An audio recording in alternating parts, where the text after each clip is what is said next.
One guy, one special guy, one guy to live for, to care for, be there for.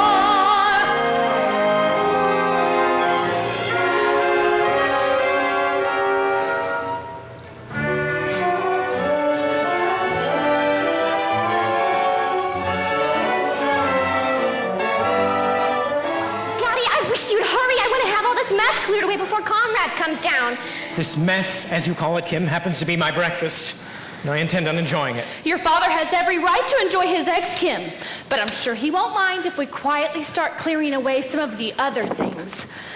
Now I know the house has been a bit hectic this morning, but Kim's gone through a lot of trouble to fix this special breakfast for Mr. Birdie, and I want to make sure that everything is ready and waiting for him when he comes down. After all, he is a national figure, and I want to show those New York people that we know how to treat a national figure here in Sweet Apple. Of course, it doesn't mean that much to me personally, but for Kim's sake.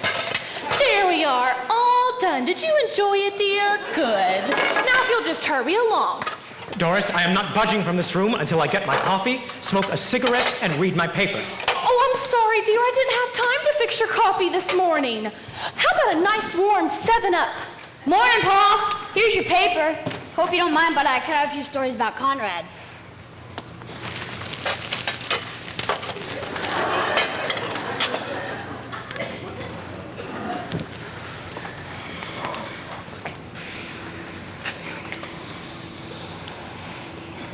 I have tried to run this house on a democratic basis.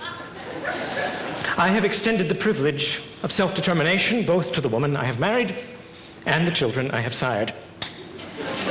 The vote has been denied no one for reasons of age, sex, or political affiliations. There has been no taxation without representation, and open covenants have been openly arrived at. Last night, I gave up my room to a guest who repeatedly referred to me as fat.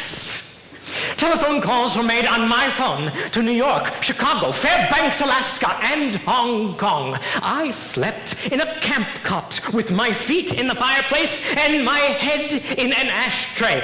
Outside my window, 3 harpies shrieked, "We love you, Conrad," 4,723 times!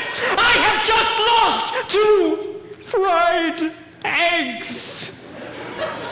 Gentlemen, the democracy is over. Parliament has been dissolved, the Magna Carta is revoked, and Nero is back in town. And you do not offer an emperor a warm 7-Up?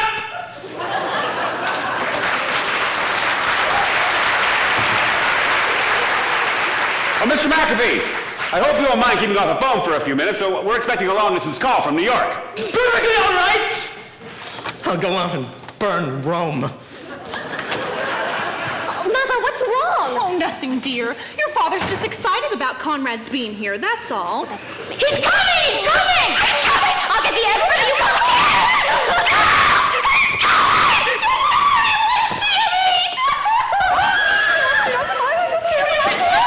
I'm sorry, Doris. We just had to come to. We'll stand quietly back here. Here he is!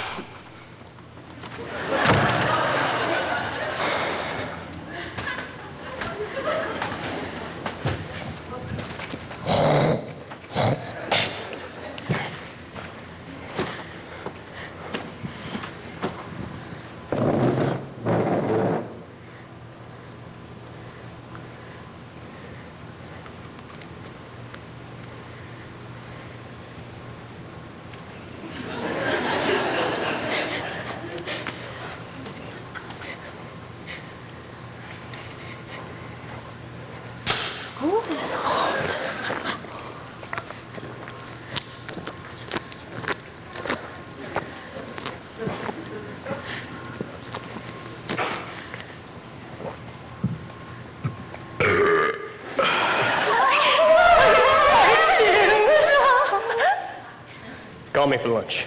Okay. Hey, Fats.